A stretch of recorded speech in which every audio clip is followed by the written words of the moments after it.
After an absolutely insane summer season, fall is looking to be a lot more peaceful, leading a lot of people to take a break and relax before the hell that is winter. Winter is coming. But there's still plenty of fun to be had in the fall season. We found out that tackle gives zero f***s. Does modifying your body to poop pasta make you stronger? This brat vampire will leave crumbs on your arms when she noms you. Ares is an otokonoko. One Punch Man fans lose their minds over sliding stills, and while they wish that Madhouse animated it, instead Madhouse is releasing Wandance. Yeah, the epitome of animation, right? Granted, they didn't do the CGI stuff, but they did include a Scatman reference. Yes, a Scatman reference in an anime. Thirsty shoujo fans get furry dog style. This robot is fully equipped to and AI destruction brings us harems. I welcome our AI overlords. Danjoro fans get another season of Himari being toxic. Yuko learned what a bitch is. She's too pure. His superpower is becoming Santa Claus, leading to mental turmoil over having a bigger unit. Tales of Blue has reached the arc that made me drop the manga. This guy was trained by a court magician, told to not become a court magician, before literally becoming a court magician and getting fired. Nanbiori with plasma cannon arm. If your waifu becomes a Gnosia, can you fix her? Sid stole Megaman's explosion. What an asshole. And Super Creek dodged the glue factory. And that's not all. I've watched every single show of the fall 2025 anime season, gave each one of them 3 to 4 episodes to see how they pan out, and I've come up with 10 new shows that you might not want to miss. So let's just get into it. First things first, the biggest shock for me of the season so far is Tojima wants to be a Kamen Rider. I'm not a big Kamen Rider fan. I don't know anything about this series, but I have been absolutely loving this show. So if you're not a big fan, definitely check it out. If you're a big fan of Kamen Rider, you probably should be. This show is absolutely bonkers. It basically follows a bunch of individuals that were inspired by Kamen Rider when they were very young watching the TV series, and they grew up wanting to become Kamen Riders. And yes, they trained day and night until eventually one day they could become one. But then they grew up. They became adults and they realized it's just a TV series. But they still kept with it until one day suddenly the bad guys, the Shockers, show up as basically criminals that are disguising themselves as Shockers. And it just kind of turns this whole thing where Kamen Rider is essentially becoming real. Like all these people that are, playing as Kamen Rider, in their mind, they really believe they're Kamen Rider. They really believe they're the warriors of that series, and thus they become that. And it's been absolutely bonkers. These characters are just... They're goofballs. They're a bunch of man children. They're just totally dorks. And it all just works. I think the absurdity of how they totally play into it just makes it work so well. Just a bunch of adults making poses and everything like that, and really getting invested in what they're doing. It just turns into some of the most funniest stuff. I absolutely love Tackle. Tackle is fantastic. She's a teacher that wants to become Tackle, and then when she transforms, she literally just rips off her clothes in front of everybody. She gives 0 Fs. She just doesn't care. She just rips them off, changes her outfit, and just goes at it, and she kicks total butt. I absolutely love her. She just wrecks things in front of her. I mean, yes, technically Tojima is great as well. This dude's just a muscle head, has the ability to take down a bear. It's just full of laughs. I've absolutely loved it. Yes, granted, comedy subjective. It might not work for you, but it just worked for me on all cylinders. Every single episode has been an absolute treat for me, and I cannot wait for more. For my next one, I admit that I'm a little mixed on. I'm not completely sold on it, but at the same time, I think there's a lot to be had here. This Monster Wants to Eat Me. This is a series about a girl who lost her family when she was younger, and she's pretty much wanting to end her life. And she's going about her daily life pretty much on autopilot, only being pulled out of her darkness every now and then by her friend Miko. But then one day, as she's being dragged into the ocean by this yokai to eat her, and she's allowing it because again, she wants to die, she's saved by a mermaid that says that she wants to consume her, but she wants to wait until her meat's a little tastier. So it turns this whole thing where this mermaid's going around with her to school and everything like that, making sure that she finds some sort of happiness so that her meat will taste better. And again, at the same time, she just wants it to end. She wants this mermaid to fulfill the promise that she made, that she'll consume her. Now, why I say that I'm kind of mixed on it, while at the same time know there's value here, is that I think the way that it's portraying the dread that the main character's in, it always kind of presents it as her being submerged in the water, and everything's sort of being drowned out around her. So it's doing an excellent job portraying the depression, the dark state that the main character's in, but at the same time, I do admit that kind of meandering. It's taking a little bit too long to sort of see some sort of change or get into something interesting. I like that sign of depression. It's not something that's easily gotten out of, but at the same time, it's not fun to watch for several episodes. I'm still sticking with it. I think it's going to be excellent, but I'm kind of wanting a little more. But all said, definitely recommend it. Check it out. This monster wants to eat me. For my next one, this is probably easily my favorite new series of the fall season so far, and that is Chitose is in the Ramune bottle. This is a show that from the first episode, I was like, I don't know if I'm going to like this, but I kind of like what it's sort of hinting that this could possibly be. It's about a guy that's extremely popular. Like, he has a harem around him already from episode 1. He even got some guys in there as well. Just everybody seems to love Saku, our main character.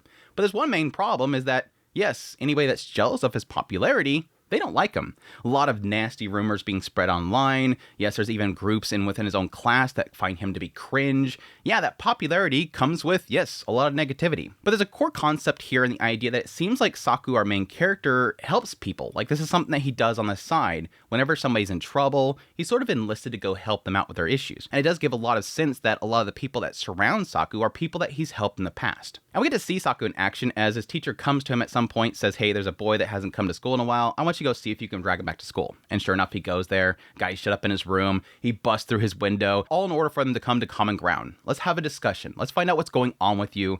And it kind of turns this whole thing where you have an individual that it's at their worst, somebody that's not popular. In front of him, there's somebody that's extremely popular that he's jealous of. And we get to see how Saku sort of brings this guy to that point in the middle where they can have a discussion and kind of shatter all those expectations that this boy has that Saku's some sort of perfect being that never has to have any sort of problems. It's a really cool concept here. It's kind of similar to something like romantic comedy Snafu or bottom tier character Tamazaki. A lot of those types of stories all come into one. I've really loved so far what they've done with the characters, their psyche, what they're going through, and yes, misconceptions that people might have of other people. Those assumptions that we have for the popular people, the assumptions that we have for the otaku, all those preconceived notions that sort of make us judge other people. It's really cool. I loved it so far. Definitely check it out. Chitose is in the Ramune bottle. Moving on to robot waifus and a future where harems are allowed. Yes, Dusk beyond the end of the world. This show has been pretty decent so far. It is the new original offering by PA Works, so that's kind of a big plus for me. The character designs themselves are absolutely fantastic, and I'm eager to see if it has some sort of good twist to it. But yes, it opens up with a guy who is brought in by a family, and he ends up falling in love with the daughter of the family, and she's like some massive genius in AI technology. Well, at some point, he ends up getting shot while he's protecting her. He ends up waking up way far into the future because apparently he was cryogenically frozen, and now he's searching this post-apocalyptic world trying to find his fiancée from the past. And he's very quickly greeted by a robot that looks pretty similar to his fiancée that he left behind. And this robot waifu really badly wants to marry him and bang him. But no, it's very interesting because this new world, the structure itself is being completely changed. There's been some sort of war in the past, and like civilization itself has had to rebuild. There's new structures to society itself. Like you have, instead of marriages, you have LZs, which is pretty much where, multiple people can come together. Yes, like I said before, harems.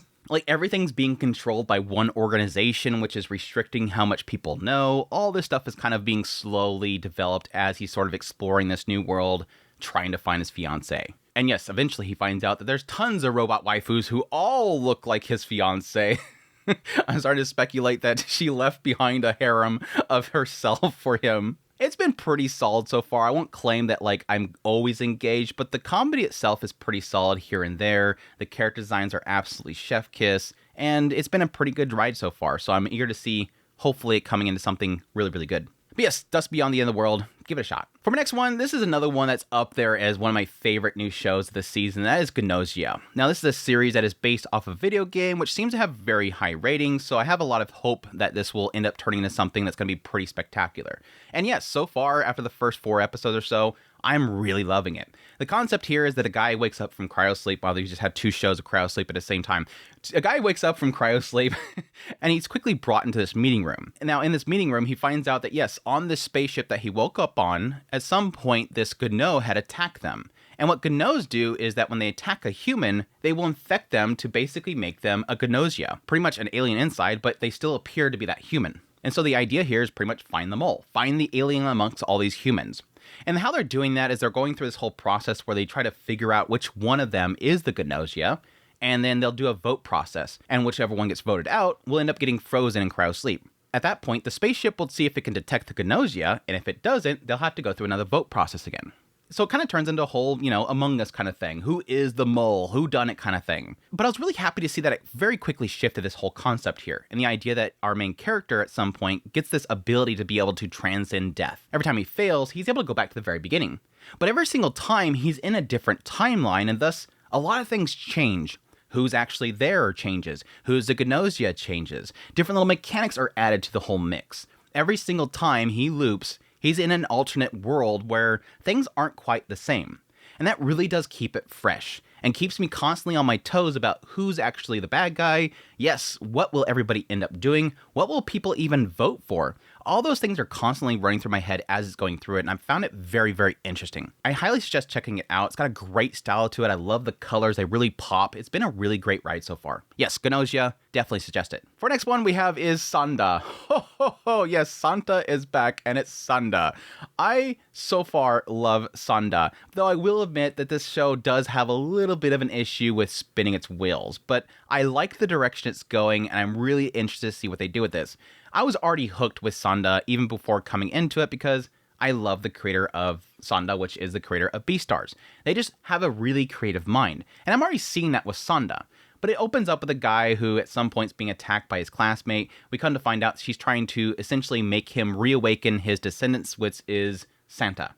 Yeah, when she stabs him, he literally turns into Santa Claus. And we find out over time that the society itself has forgotten about Santa Claus. And that's mainly because birth rates have dropped, and thus society has pretty much elevated children to a protected class. They're trying to protect them, keep anxieties away from them, and yes, keep them within the structure they need because it's crucial they do what they need to do when they grow up. Otherwise, society itself will plummet and crash and everything like that. So it seems like they pretty much erased a lot of things that kids would normally look after. And that includes Santa Claus, because Santa Claus sort of gives them a sense of, wishes and desires and going after something else. But yes, for some reason she knows that he's a descendant of Santa Claus, so she stabs him, he turns into Santa Claus, and thus begins this little kind of adventure of the two of them trying to find her friend. Now, her friend has been deemed dead, but she doesn't believe that. And so she's hoping that Santa Claus will grant the wish of finding her. But yes, it's been really bonkers so far, and Science Saru is really helping with that, really locking into that kind of creative style of SANDA itself, very unique styles that it actually has, and yes, giving it some fantastic little artistic shots, crazy animation here or there. It's just been a really fun ride so far. Like I said earlier though, I will admit, it meanders a bit. I've had episodes where I'm like, we need to do something. Like, I know what we're doing here, but we need to move forward. Like, you're losing me. You have to get that hook, bring that hook back in. You're letting that sit in the water a little bit too long. But it's been great so far. Looking forward to more. Moving on to my next one. This is one that I really had zero expectations for, but I'm very surprised how much I'm enjoying it. That's Past the Monster Meat Milady. This opens up with a girl who's known as the Voracious Villainess. This is a girl that eats monster meat. Gross. Yes, there's a taboo about eating monster meat. It'll make you sick, all this kind of stuff. But thanks to her mother, she actually has a method in which you can actually pull the toxins and the magic out of the monster meat. And she loves cooking it and finding ways to make it really tasty. And we kind of find out later on that's because the area that she lives in, and it was the area that her mother lived in, doesn't really have much resources and has lots of long winters. And so the only real resource they have is monsters. So that if they can figure out a way to cook the monsters and make it tasty, people can survive. And they've actually done that in the past and actually saved a lot of lives. Well, our main character needs to get married, so she goes to this one party where she ends up bumping into the Blood Mad Duke, a person that is equally seen with disgust by people. And the two of them just kind of hit it off. He really likes the meat that she makes. He actually goes out on little hunting parties to kill monsters all the time. So it really would help him out to find ways to actually cook the monsters. But the two of them, through sort of society itself, deeming them as taboo and nasty, they're finding love in each other. And that romance kind of building up rather quickly has been a real treat. I'm loving it so far. I love their chemistry. Thankfully for me, because I don't really like this type of concept, the foodie stuff isn't too much. I'm more enjoying seeing their romance building up, two people finding each other in a society that won't accept them, and a lot to do with the main character and what she's sort of been studying and how that can sort of help people in the future. Like I said before, really expected nothing. I don't really expect too much in the future, but it's been a solid series so far. Past the Monster Meat Milady, if it sounds good, give it a shot. For my next one, Little Miss Vampire Can't Suck Right. Yes, my brat vampire show is here, and I absolutely love it. I was telling some folks on my live stream as I was doing a tier list of all the shows, man, I don't really claim this show is fantastic. It's not even on all cylinders all the time, but I just love the main character. She's a little cute little vampire, and I just love seeing her flustered and trying so hard to look cool. Because yes, that's the concept here. This is a world, for some reason, that has the existence of, yokai, vampires, robots, question mark. But mankind kind of lives side by side with them perfectly fine. Well, our main character is somebody that doesn't really stick out too much, and yes, his classmate that sits right next to him is this really cool vampire named Luna. Well, now Luna looks really, really cool and everybody admires her. At some point, he gets stuck cleaning the classroom after school one day, and he gets to see the goofy side of Luna. That she is just very klutzy, and yes, she likes to munch down on snacks all the time. But he realizes very quickly the reason that she's snacking all the time is because she needs blood. But she ends up admitting the reason that she doesn't suck blood is because she's not good at it. She's not good at sucking blood. And so he offers to her, hey, why don't you practice on my arm? So it kind of starts this whole relationship between the two of them where she's practicing sucking blood on him, and he's kind of keeping her secret that she's a failed vampire, essentially. But what's great is beyond this, we have sort of a slice of life element here where there is sort of a development in Luna's character and the idea that she has this expectation placed upon her that vampires are supposed to look cool, and thus she needs to keep all of her failures a secret. But as she's finding out, as she opens up more and able to kind of let down that guard, she feels a lot more comfortable with people. And so she's opening up to more individuals, and they're seeing the cuter, more klutzier side of her, and they all absolutely love it.